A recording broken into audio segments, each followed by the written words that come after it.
We're just going to go around and have some introductions. I'm Councillor Peri Ahmet. I'm the leader of the council and chair for this meeting. We also have some non-cabinet members and additional officers are joining the meeting virtually. I do have a note of attendees and speakers, but if anyone virtual wishes to speak, they should indicate with the yellow hand icon and we will pick this up in the meeting. This meeting is being streamed live and recorded by the council for subsequent broadcast via the internet site.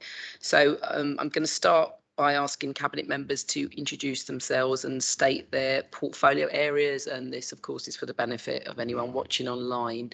So if I can start with you, Lucia. Councillor Lucia de Sneves, Cabinet Member for Health, Social Care and Wellbeing. Councillor Seema Chandwani, Member for Tackling Inequality and Resident Services. Councillor Ruth Gordon, Cabinet Member for Placemaking, House Building and Development. Mike Kakata, Deputy Leader, Cabinet Member for Climate Action, Environment and Transport. Councillor Sarah Williams, Cabinet Member for Finance and Local Investment. Adam Jogi, Cabinet Member for Economic Development, Jobs and Community Cohesion.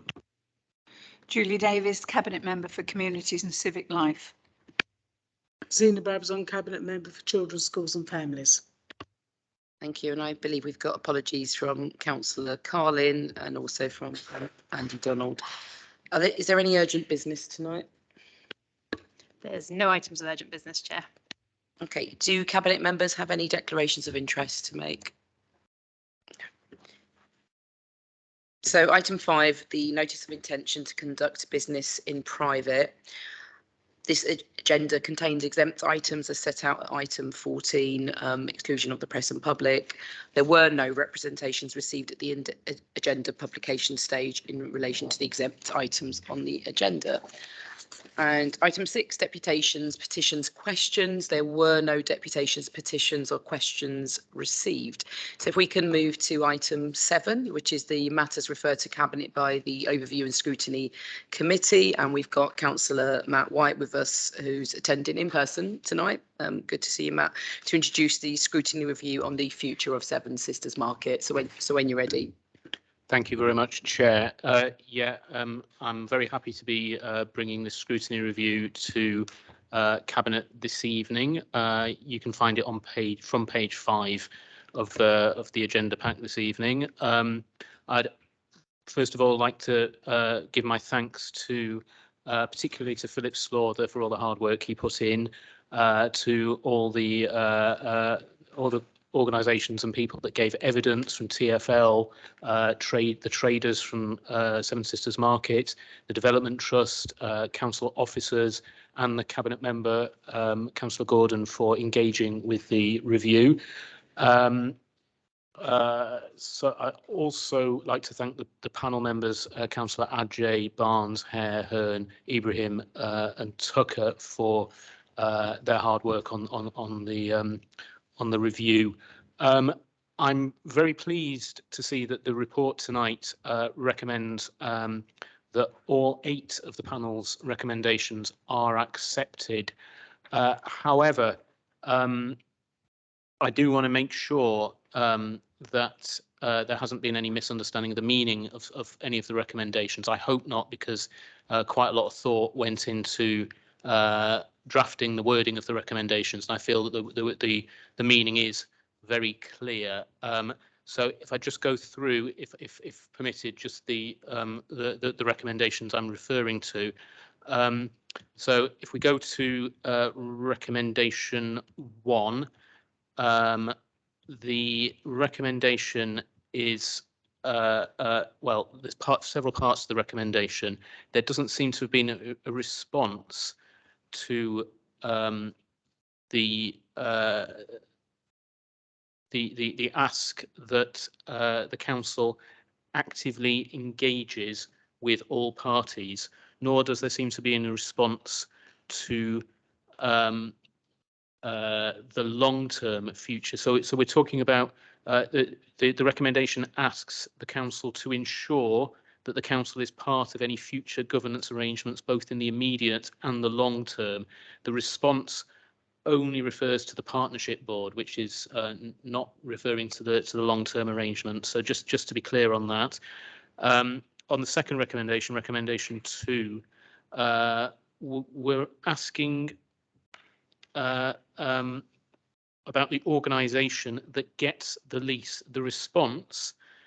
So the recommendation asks that the Cabinet seeks assurances about how the Community Benefit Society or any other organisation that gets the long-term leasehold of the market will work to bring the different groups of traders together.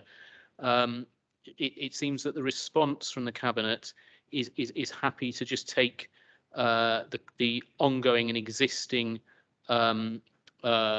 mediation being carried out by TfL, that those count as the insurances. That's not quite what we're looking for. We're looking for assurances about how the organisation that gets the long-term leasehold will, in the longer term, work to make sure that the different groups work together and that the long-term outcome is for the benefit of all the traders. Recommendation 3. This asks that the Cabinet seek assurances about how the community benefit. The Council seeks assurances that the terms of any lease to a third party explicitly and completely prohibit that lease being transferred to a party that is neither a community organisation or a public body. That's quite a specific ask. We're asking the Council to make quite a specific ask of TfL, and we're not happy. I don't think that just to say that the council is going to use its relationship with TfL to advocate that the asset is retained as a community asset in perpetuity. That's not quite what we're looking for there. We're looking for a very specific assurances from TfL. And finally, on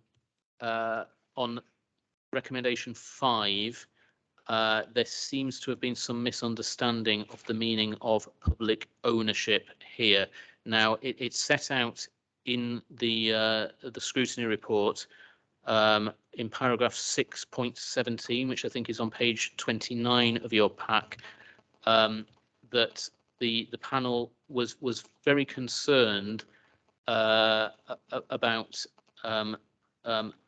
the potential of the site falling out of the hands of the public, and they want the panel members really felt that for the site, for the market to operate in the interests of the community in perpetuity, the only guarantee of that is for the site to be publicly owned, and that means owned by a public body.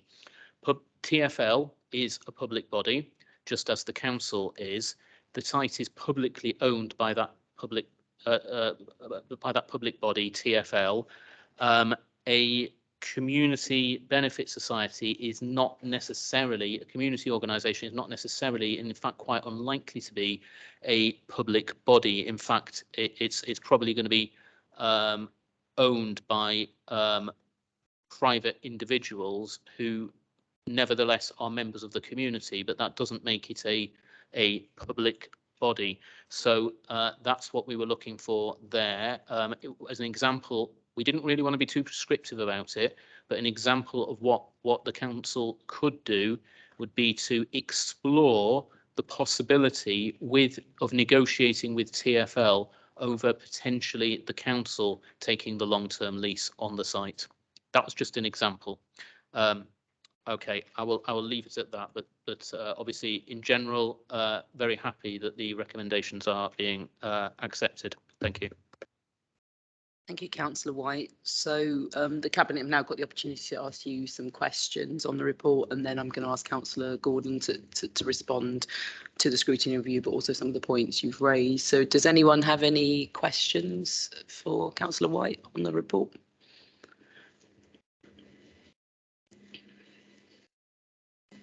No. Okay, so should we go straight to the response from Councillor Gordon? Yeah, thank you, Councillor White. I'll try to go through the points and then I'll ask officers to make any clarification.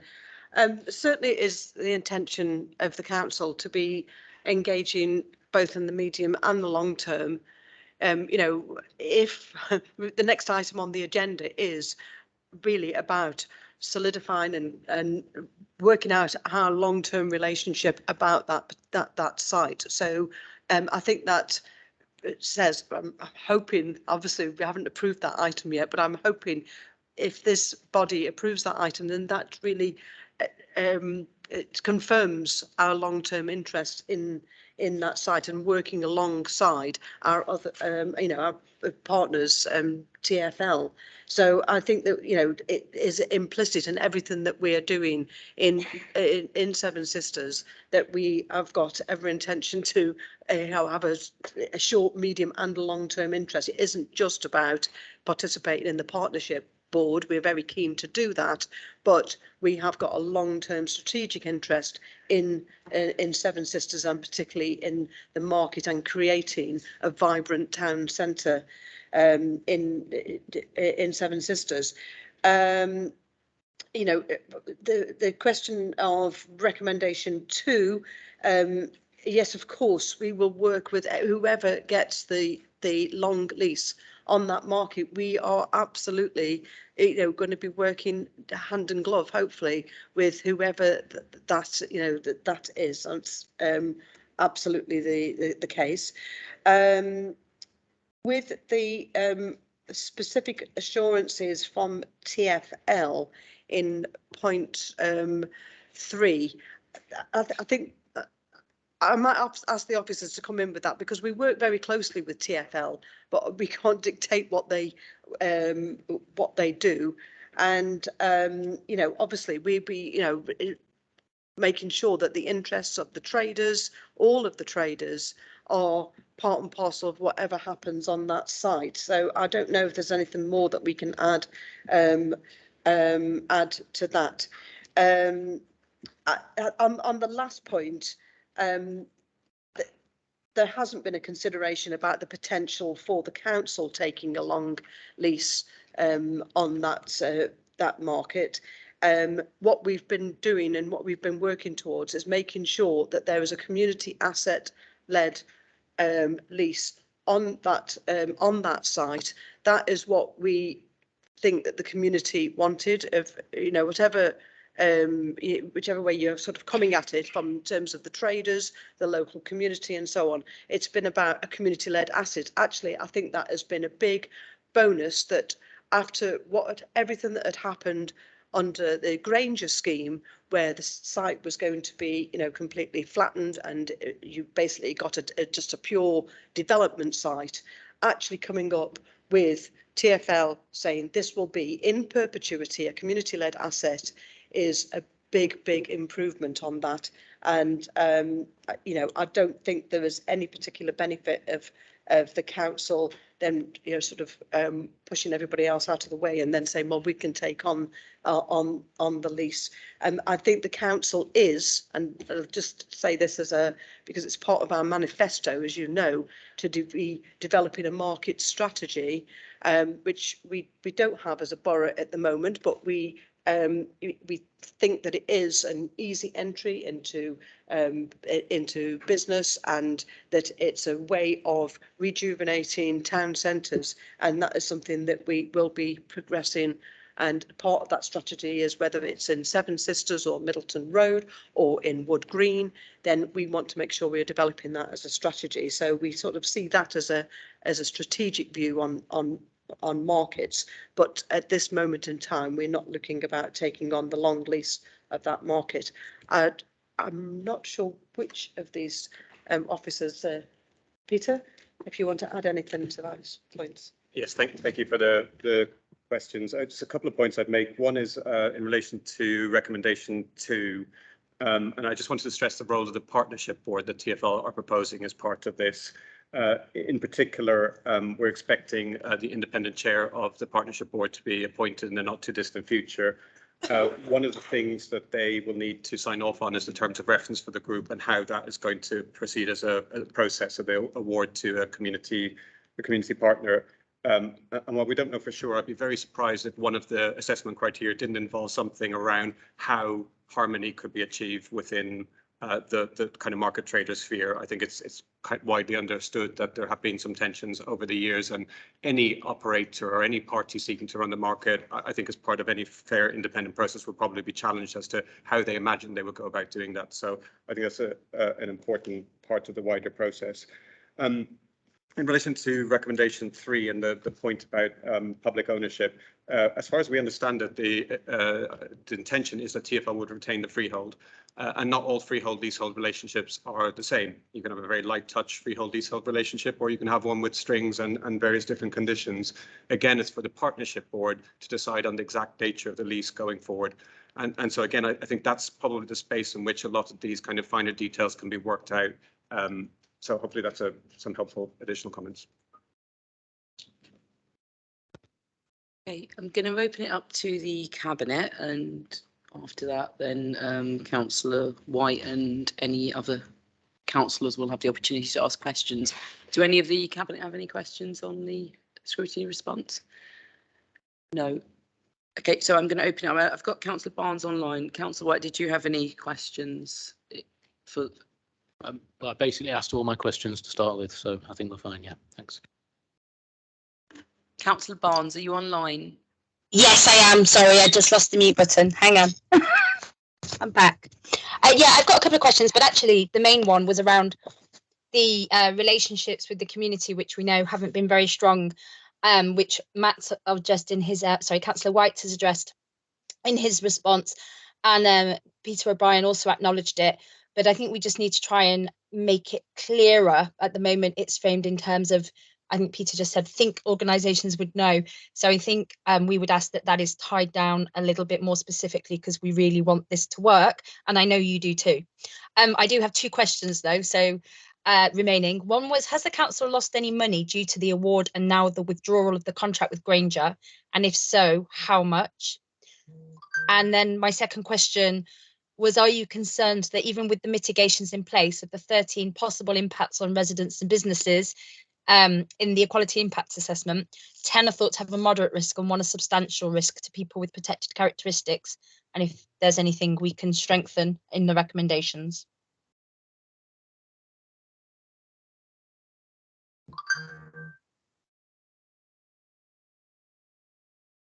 But I was just going to ask if I could answer the first 2, and then maybe you could repeat the third question. Yeah, I think the first one was more of a comment, really, because I think you answered it. Okay, well, I just wanted just to respond to that comment then, Councillor Barnes. Yeah, the thing is about the relationships within any community, especially over, this campaign has been going on for 20 years.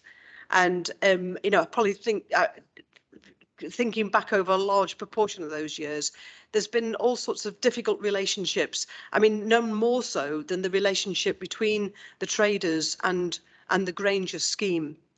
And, it's not surprising to me that when you've got a long running campaign that involves residents and traders and developers and the council and TfL, that there isn't going to be some difficulties in those relationships. We want to make sure that we do everything that we can to bring people together, because we think that we're in a better position than we've probably ever been to actually see a development through now that can change and transform Seven Sisters as a town centre area, and we think this is a really positive opportunity.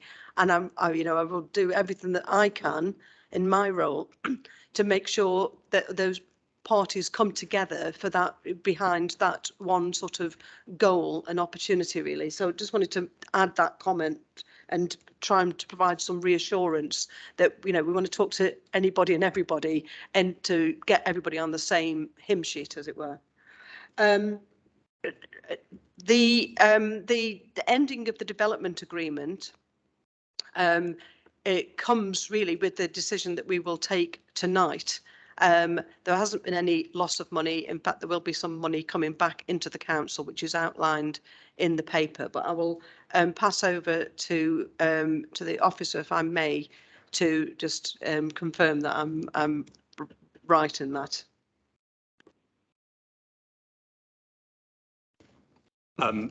Not as such would be the kind of straightforward answer. So not in terms of an accountancy loss. There would have, of course, been officer time and the rest of it spent over the years in relation to, so that's undoubtedly a factor. I couldn't give you a figure on that at the moment, but in terms of the kind of the individual transaction with Grainger, not as such. In the next paper, of course, we've got a kind of a much more substantial element on the subsequent acquisition and what that means moving forward. But yeah, not as such is the short answer. Thank you, Peter. Is there any more questions? It's just that there was a third question from Councillor Barnes, but I couldn't quite hear what she was saying. Sorry, I needed to repeat. Councillor Barnes, do you just want to repeat the third question? I don't think we caught it here. It was just, are you concerned that even with mitigations in place, of the 13 possible impacts on residents and businesses that are outlined in the Equality Impact Assessment, 10 are thought to have a moderate risk and 1 a substantial risk to people with protected characteristics?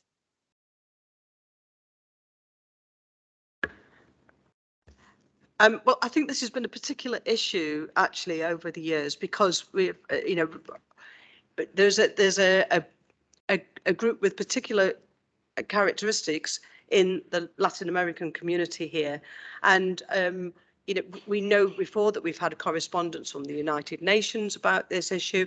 We know that across London that this particular community isn't really catered for, and we think we think actually that there's an opportunity here to cater for this particular community in a way that has not been done in Haringey before, but also in London it will be serving that purpose. And you know, that's one of the sort of motivations, if you like, for us moving forward on this. Thank you. So if there's no more questions, we can move on to item A. Thank you, Councillor White, for coming and presenting the report. Thank you. So if we can move on to item 8, which is back towards corner, which is the acquisitions programme, and Councillor Gordon, you're going to introduce the report for us. Yeah, thank you, Chair.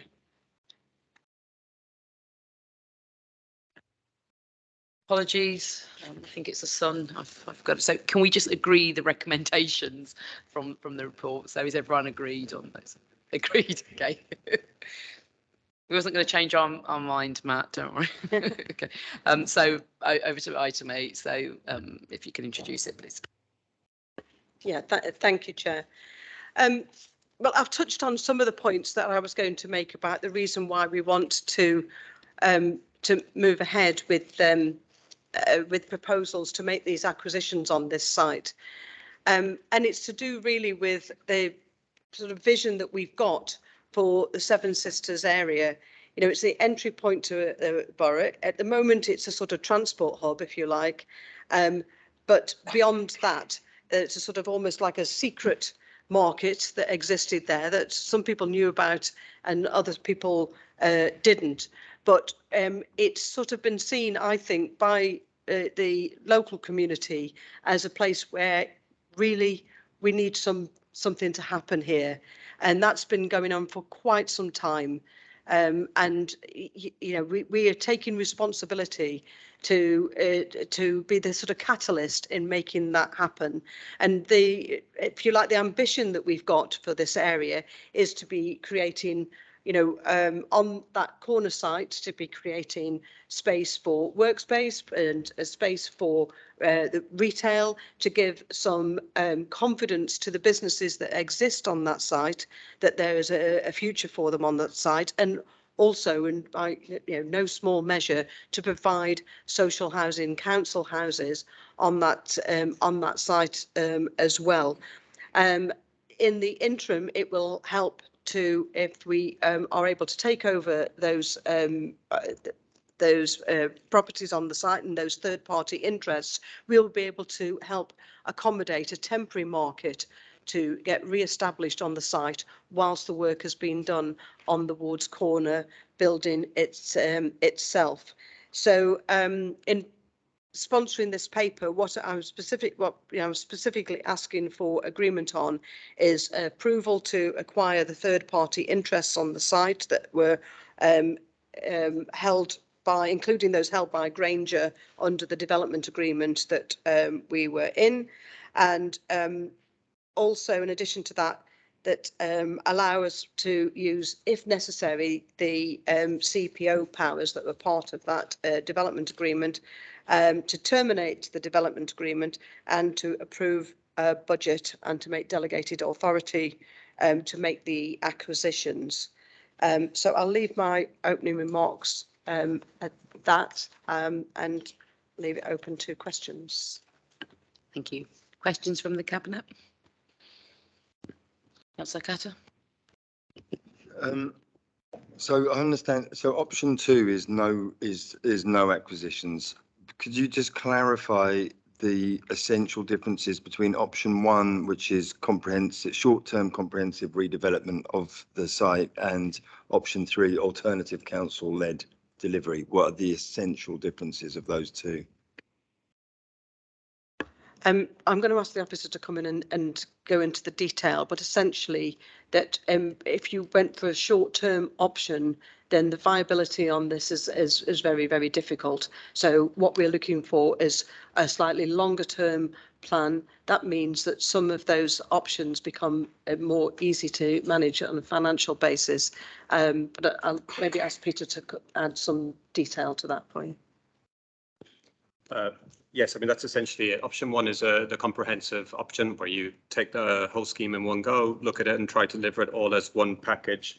Option 3 is acknowledging that, as Councillor Gordon mentioned, some of the figures improve over time, notably to do with some of the land acquisition costs and some of the leases that we have to buy out. So what option 3 allows us the space for is to take a slower, more placemaking type approach, co-design, co-production type approach to looking at the different parts of the site, which may result in the site being delivered in elements rather than in one big go. But it'll give us, the important thing is it'll give us a bit more time to look at it and to look at alternative sources of funding, for example, things like Heritage Lottery funding and a number of other sources that we don't currently have access to for this purpose. Thank you. Any more questions from the Cabinet? No. I've got Councillor Barnes. Does anyone else have any questions here? No. Councillor Barnes.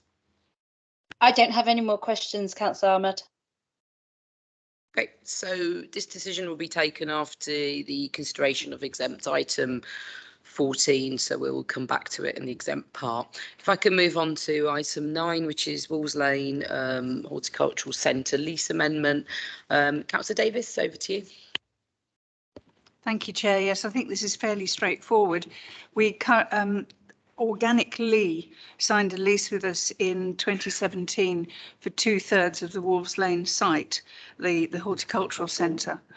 And following the formation of a new legal entity called the Wolves Lane Consortium, this report approves them taking the remaining third of the site under a new lease, bringing it in line with their existing lease and consolidating what they're already doing, in fact, which is growing on the land.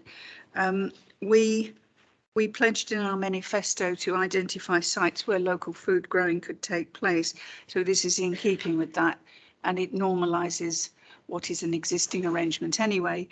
Best of all, it enables the Wolves Lane Consortium to lever in £2.5 million, which they can have if they take the whole site. That's through the GLA and the National Lottery. Thank you. Questions from the Cabinet? No. Councillor Barnes? No questions, thank you. No questions. Okay, so this is a quick one. So if we can move to the resolution, which is to approve the recommendations as set out at page 130. Are we all in agreement? Okay, item 10, which is the minutes of other bodies. Can we note the minutes of the following Cabinet member signing on the 16th of June 2022? Noted. Item 11, significant and delegated actions. Can we note the delegated decisions taken by directors? Noted.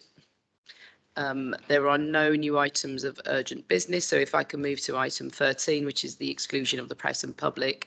So we'll now consider items 14 to 15, which contains exempt information in relation to items 8 and 3. So can I move that the press and public be excluded from the remainder of the meeting to consider this exempt information as defined under paragraphs 3 and 5, part 1, schedule 12A of the Local Government Act 1972. Can we all agree, please? Agreed. So I'm going to close the public section of the meeting, pause, and Fiona, you'll just confirm when the